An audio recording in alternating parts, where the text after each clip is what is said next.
Hey guys, it's Stefan here. I wanted to take a little bit of time today to talk about motivation. A lot of you guys will know that I'm not really one for cushy, cursive, super cheesy, motivational like quotes and posts, things like that. I myself, personally at least, like to draw as much inspiration as I can from history, from people in my life, from things that I've done personally.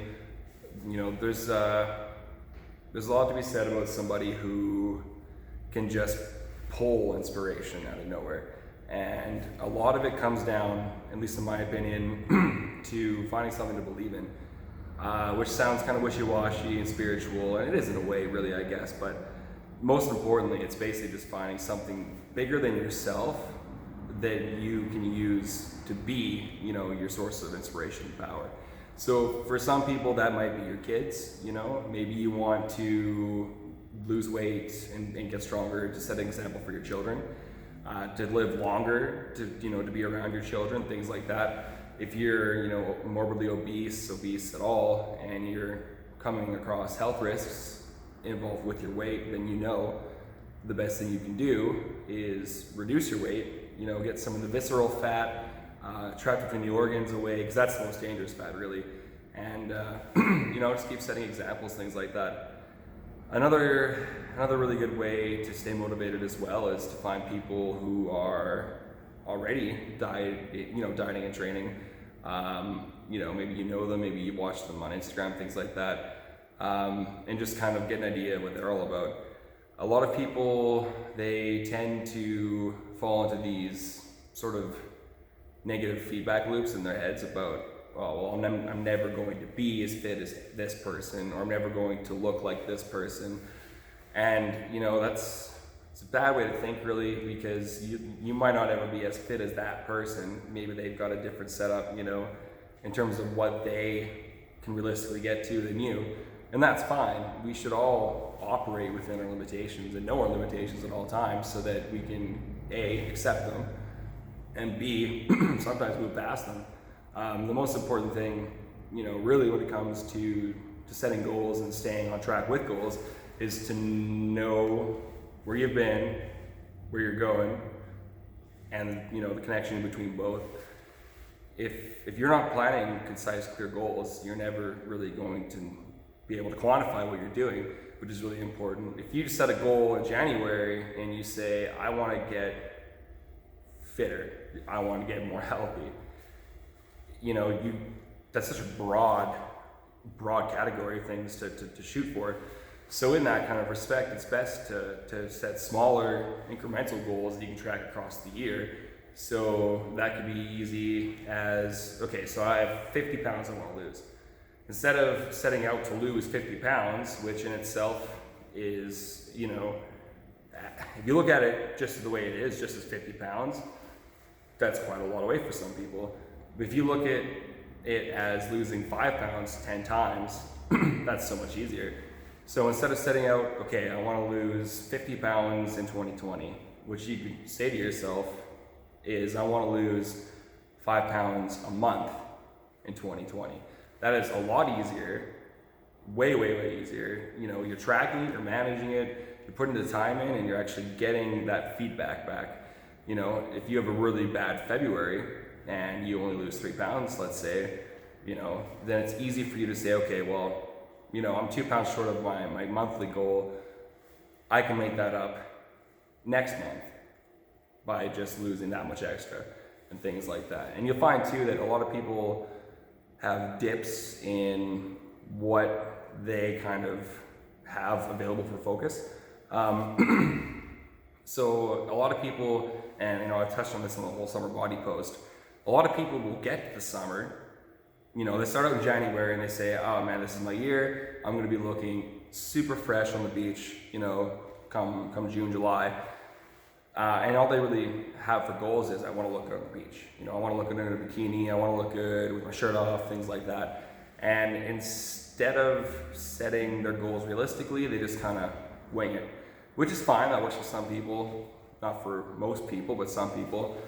So what happens with the whole summer body thing is you get to June, and suddenly, because you weren't tracking your results and you weren't really staying focused and on point, you aren't really happy with where you're at. So then comes this division between people where they either get focused up, maybe they're a few weeks behind, whatever, but they, put the nose down, put the work in, do what they have to do. And then you have the other set of people that just kind of chuck it in the fuck it bucket, really. In their minds, they've already failed at what they set out to do. And some of that has to do with planning goals poorly, in the way that I don't think that you can really set a goal as broad as I want to look better. It seems like a very simple goal, but there is a lot of body dysmorphia around these days, and all days really. And a lot of people just, they set these goals of, I'm going to lose 15 pounds and I'm going to look great. And they lose their 15 pounds, and then suddenly, they're skinny fat, perhaps, and, they're just not happy with where they're at. So, a lot of these people, they just give up because they haven't hit their goals, and then they just kibosh the rest of their year, which is a really poor way of approaching anything, really, because why would you take all of the hard work you've already put in and just trash it? It makes no sense. So when it comes to motivation, it's really important to have not only that willpower aspect, but the discipline aspect as well. Willpower is a finite resource. Some days you're going to be a lot more motivated than others. Discipline, however, keeps you, on task all the time. A disciplined person, doesn't falter on their schedule. They do the things they've set out to do daily, and there's no, I'm not really feeling like waking up at 4:30 today, I'm just gonna sleep in. The more you set out these goals and you don't reach them, or you don't work towards them daily, the longer you're gonna have to work at them, and the more likely you are to regress as well.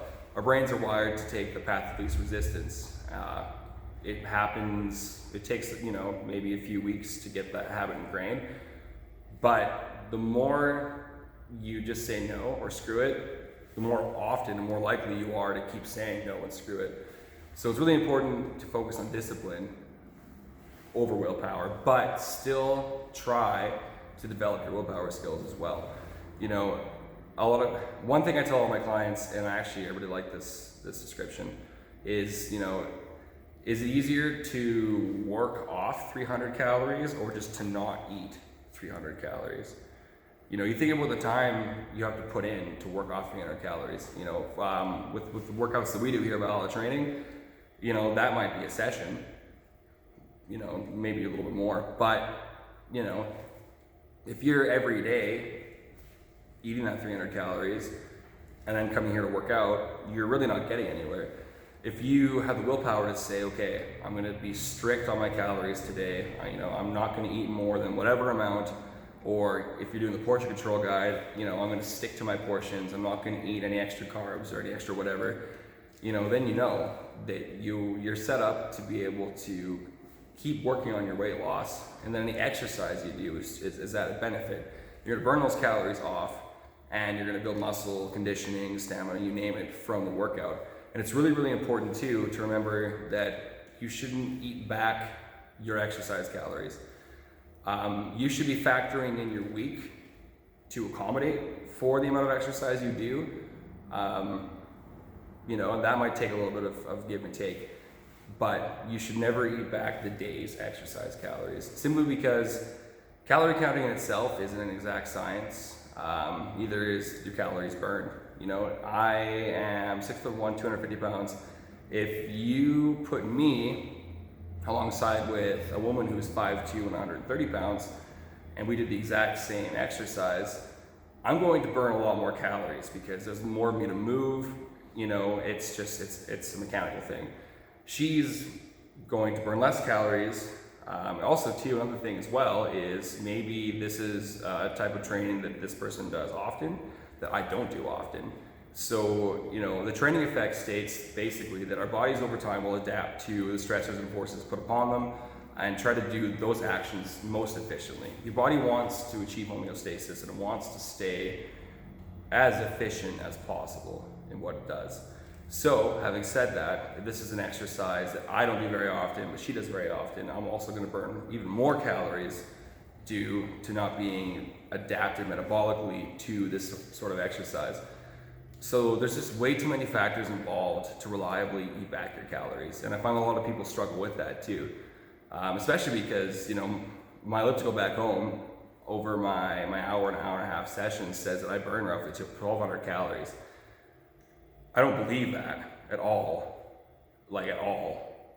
And, if I was somebody who's new to this and sees, okay, I burned 1,200 calories, so I can eat back 1,200 calories. Energy burned, energy eaten, they aren't the same at all. And our bodies work in such a way that when it comes down to what am I going to burn, you're always going to burn what's been eaten before what's been stored. So if you have a generous amount of body fat to lose and you're eating constantly all the time, and you're never giving your body a chance to clear the food and then start metabolizing your body fat stores, you're really putting yourself in a spot where you're not going to make any mileage at all. So it's really, really, really important to stick with doing your calories, your energy, whatever, by weeks. So if you set out to have a weekly total and then set your daily total, and let's say you lose 1.5 pounds that week, then okay, I'm in a pretty good area. Maybe I could cut out a little bit of carbs, a little bit of fat, keep the protein where it's at, see how it goes. And then, maybe next week you lose 2 pounds. So you want to be somewhere between 2 and 3 pounds lost a week. You're really, really chomping at the bit. So, you decide to up your exercise as well. These are ways that you can, just tweak one thing at a time, make what seems like a small change, and it winds up being a larger change over time. And it's really important to be able to have the foresight to do these kinds of things, because if you are treating each day as it is, which is not the worst idea, but if you are treating each day as it is and you are eating back what you're burning, you're not really planning out your meals or anything like that, you're just putting yourself in the kind of position where you're going to wind up really spinning your wheels and struggling. So hopefully this kind of rant about diet tips helps add a little bit of background into things you should be doing. If you have any more kind of less general questions, definitely reach out, send me a message. I'm pretty generous with my free knowledge, just because there's so much bullshit on the internet. I'm going to be 100% honest.